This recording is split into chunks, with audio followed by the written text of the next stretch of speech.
தங்க பிள்ளையே, இன்று இந்த வாராகி தாயானவள் உன்னிடம் முக்கிய செய்தியை சொல்வதற்காக வந்திருக்கிறேன். ஏனென்றால் என்னுடைய தங்க பிள்ளை எதை செய்தாலும் தடைமேல் தடை ஏற்பட்டு கொண்டிருக்கிறது. அதற்கு காரணம் என்ன தெரியுமா என் தங்க பிள்ளையே?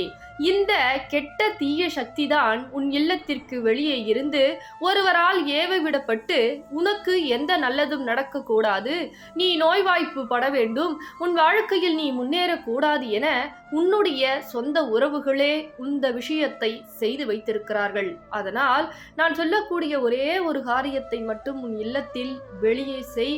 நிச்சயமாக அந்த தீய சக்தி அழிந்துவிடும். நான் உன் இல்லத்தையும் உள்ளத்தையும் காப்பாற்றுகிறேன். ஏனென்றால் இந்த பதிவு உன் கண்ணில் படுகிறது என்றால் நிச்சயமாக இதை நீ முழுமையாக கேட்டாக வேண்டும். இது இந்த வாராகி தாயின் சத்திய வாக்கு. என்ன என் தங்க பிள்ளையே, கேட்பதற்கு தயாராகி விட்டாயா? ஏனென்றால் என் தங்க பிள்ளை இப்பொழுது விரக்தியில் இருக்கிறது. எது எடுத்தாலும் தடை, எது எடுத்தாலும் பிரச்சனை. கால நேரங்கள் என்பது வாழ்க்கையில் நல்ல நேரம் வராமல் என் தங்க பிள்ளையானது தவித்துக் கொண்டிருக்கிறது. எந்த விஷயத்தை செய்தாலும் உடல் ஒத்துழைப்பு இல்லை, மனசோர்வுகள் அதிகமாக இருக்கிறது. ஒவ்வொரு தருணமும் மகிழ்ச்சி இல்லாத வாழ்க்கை. இதற்கிடையே கண்டிப்பாக பிரச்சனைகள் அதிகரிக்கிறது.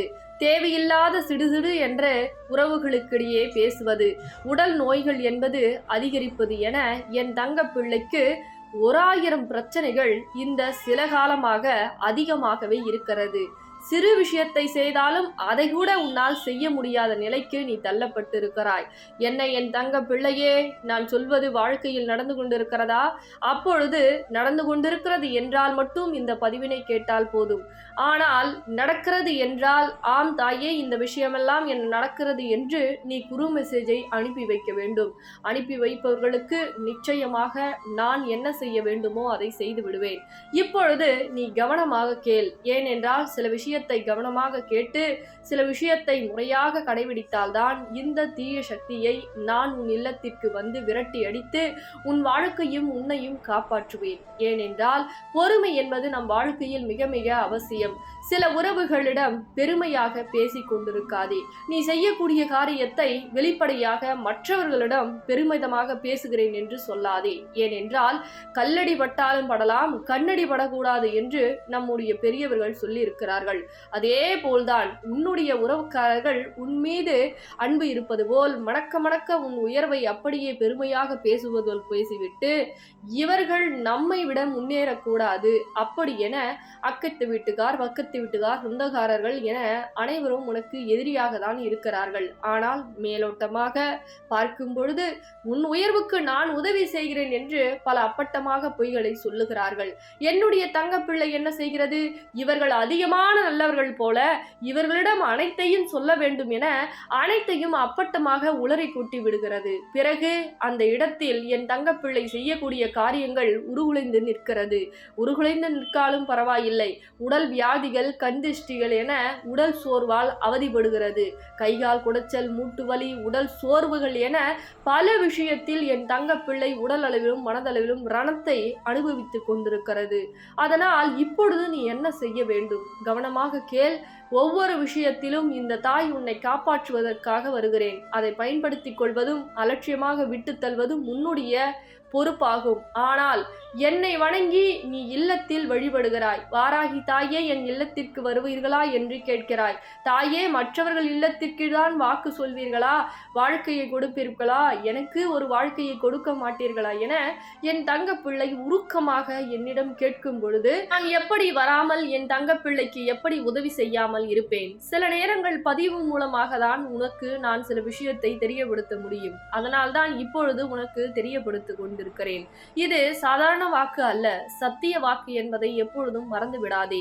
நான் உன் கண் முன்னே வந்து காட்சி கொடுத்து என்னுடைய வார்த்தைகள் உன் செவிகளுக்கு எட்டுகிறது என்றால் என்னுடைய அருளும் ஆசையும் ஏற்கனவே உனக்கு கிடைத்து விட்டது. ஆனால் உன்னை சுற்றி என்ன நடக்கிறது என்று நீ புரிந்து கொள்ள வேண்டும், தெரிந்து கொள்ள வேண்டும். அப்பொழுதுதான் பல மாற்றமும் பல விஷயங்களும் உனக்கு கிடைக்கும் என்பதை ஒவ்வொரு விஷயத்திலும் சொல்லிக் கொள்வது இதுதான். ஒரு சில நபர்கள் உன்னுடைய வீட்டை, மண்ணை எடுத்து கொண்டு போய் சில விஷயத்தை செய்திருக்கிறார்கள். அதனால் இந்த தீய சக்தியை உன் வீட்டிற்கு வெளியே வைத்து நீ எந்த விஷயத்தையும் செய்யக்கூடாது, நல்ல காரியம் உன் இல்லத்தில் வரக்கூடாது, நல்ல செய்தி உன் இல்லத்தில் வரக்கூடாது என அது காவல் காத்து கொண்டிருக்கிறது. அந்த நேரத்தில் தான் இந்த வாராகி தாய் வந்து என்னுடைய தங்க பிள்ளையின் இல்லத்திற்கு வெளியே வா நிற்கிறாய் என்று அதை பார்த்து பஸ்பமாக்க நினைத்து கொண்டிருக்கிறேன். ஏனென்றால் எதற்குமே ஒரு காலங்கள் நேரங்கள் கைகூடி வந்தால்தானே அனைத்து விஷயத்தையும் செய்ய முடியும். என்னை மீறி சக்தி எதுவும் கிடையாது.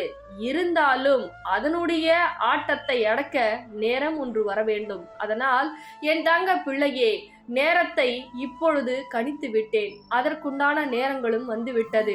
உன்னை ஆட்டி படைத்த காலம் எல்லாம் முடிந்து விட்டது. ஆனால் இப்பொழுது அது அழியக்கூடிய நேரங்கள் வந்துவிட்டது.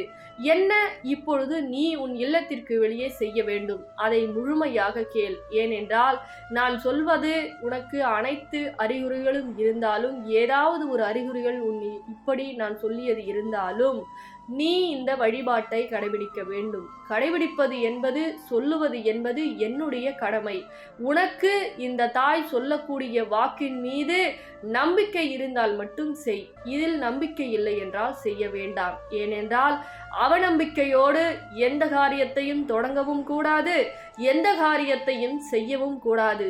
இது இந்த தாயிற்கு மிகவும் பிடிக்காது என்பதை நீ புரிந்து கொள்ள வேண்டும். அவநம்பிக்கையாக செய்யக்கூடாது.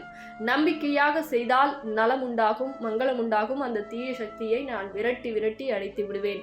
என்ன செய்ய வேண்டும்? வாராகி தாயின் புகைப்படத்தை சிறு புகைப்படமாக இருந்தாலும் பரவாயில்லை, கதவிலோ அல்லது சுவற்றிலோ நீ நுழையக்கூடிய வாசலில் ஒட்ட வேண்டும். முதலில் ஒட்டிய பிறகு என்று ஒட்ட வேண்டும் தெரியுமா? ஞாயிற்றுக்கிழமை மாலை நேரங்களில், பௌர்ணமி தினங்களில், அமாவாசை நேரங்களில் அல்லது வெள்ளிக்கிழமை தினங்களில் நீ ஒட்டி வைக்கலாம். ஒட்டி வைத்துவிட்டு 2 அகல் தீபத்தை ஏற்றி வைக்க வேண்டும், சிகப்பு திரியை போட்டு. பிறகு ஒரு எலுமிச்சம்பழத்தை பாதியாக அறுத்து ஒரு பக்கம் குங்குமம், பக்கமும் மஞ்சளும் பூசி, வலதுபுறம் குங்குமத்தை வைத்து இடதுபுறம் மஞ்சளை வை. ஏனென்றால் வாசப்படியில் அதை நீ கட்டாயமாக செய்தாக வேண்டும். இந்த புகைப்படத்தை ஒட்டினாய் அல்லவா, அதற்கு மஞ்சள் குங்குமத்தை வைத்து பிறகு கற்பூர ஆரத்தி காமித்து உள்ளே எடுத்து கொண்டு செல்ல வேண்டும். ஏனென்றால் இந்த தாய் உன்னை காப்பாற்றுவதற்காக வெளியே நின்று கொண்டிருக்கிறேன். இன்னும் உன் இல்லத்தில் உள்ளே நுழையவில்லை. அந்த தீய சக்தியை அழித்து பிறகுதான் உன் இல்லத்தில் உள்ளே நுழைய வேண்டும் என்று வாசலிலே காத்து கொண்டிருக்கிறேன் இரவு முழுவதும். இப்பொழுது நான் சொல்லக்கூடிய காரியத்தை செய்தால்தான் உன் இல்லத்தில் உள்ளே நுழைய முடியும். இல்லை என்றால் என்னால் நுழைய முடியாது. ஏனென்றால் அந்த தீய சக்தியை நான் அழித்தால்தான் உன் இல்லத்தில் வர என்றால் காவல் காத்து கொண்டே உன் வாசலில் தான் நின்று கொண்டிருக்க முடியும். ஏனென்றால் உன் இல்லத்தில் நான் நுழைந்து விட்டால் அதுவும் உன்னோடு உன் இல்லத்தில் நுழைய வேண்டும் என்று ஆசைப்பட்டு கொண்டிருக்கிறது. ஏன் தாயே, அழிக்க முடியாதா என்று நீங்கள் கேட்பார்கள். ஆனால் என் தங்க பிள்ளையே, சில விஷயங்கள் செய்தால்தான் சில காரியங்கள் நடக்கும் என்பது இந்த பதிவின் மூலமாக என் தங்க பிள்ளைக்கு நான் சொல்லுவது இதுதான். இதை செய்தால்தான் சில விஷயத்தை செய்ய முடியும். ஏனென்றால் உனக்கு நம்பிக்கை இருக்க வேண்டும். நம்பிக்கை இருந்தால்தான் நான் அந்த இடத்தில் இருந்து அனைத்து விஷயத்தையும் செய்ய முடியும். என் மீது நம்பிக்கை இல்லாதவர்களுக்கு நிச்சயமாக என்னுடைய அனைத்து விஷயங்களையும் செய்தாலும் அவர்களுக்கு புரியாது. அதனால் நீ விருப்பப்பட்டு என்னை வரவேற்றால்தான் நான் உன் இல்லத்தில் நுழைய முடியும். ஏற்கனவே உன் வாழ்க்கையில் நான் வந்து விட்டேன். ஆனால் இதுவரை இன்னும் தெரியாமல் இருக்கிறாய். இனிமேல் தெரிந்து கொண்டு நான் சொல்லக்கூடிய வழிபாட்டை செய். நிச்சயம் அந்த தீய சக்தி ஒழிந்துவிடும் என் தங்க பிள்ளையே. பிறகு இந்த பதிவினை மற்றவர்களுக்கும் பகிர்ந்து விடு.